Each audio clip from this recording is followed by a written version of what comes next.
ایک عورت مکمل پردے کے عالم میں قاضی کے سامنے کھڑی تھی۔ اس نے اپنے شوہر کے خلاف مقدمہ دائر کر رکھا تھا۔ مقدمے کی نوعیت بڑی عجیب تھی کہ میرے شوہر کے ذمہ مہر کی 500 دینار رقم واجب الادا ہے، وہ ادا نہیں کر رہا، لہٰذا مجھے مہر کی رقم دلائی جائے۔ قاضی نے اس کے خاوند سے پوچھا تو اس نے صاف انکار کر دیا۔ عدالت نے عورت سے گواہ طلب کیے اور عورت نے عدالت میں چند گواہ پیش کر دیے۔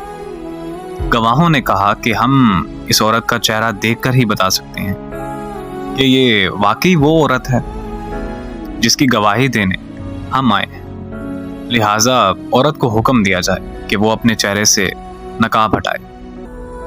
عدالت نے حکم دیا کہ عورت اپنے چہرے سے نقاب ہٹائے تاکہ گواہ شناخت کر سکیں۔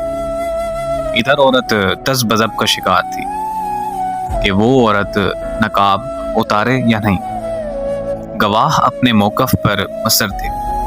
اچانک اس کے شوہر نے غیرت میں آ کر کہا، مجھے قطعاً یہ برداشت نہیں کہ کوئی غیر محرم میری بیوی کا چہرہ دیکھے، تو لہٰذا گواہوں کو چہرہ دیکھنے کی ضرورت نہیں۔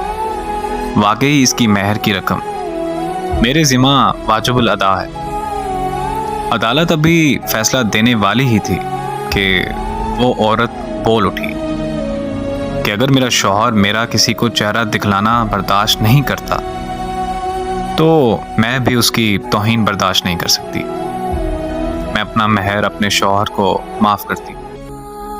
میں نے بہت بڑی غلطی کر دی کہ میں نے ایسے شخص کے خلاف مقدمہ دائر کیا۔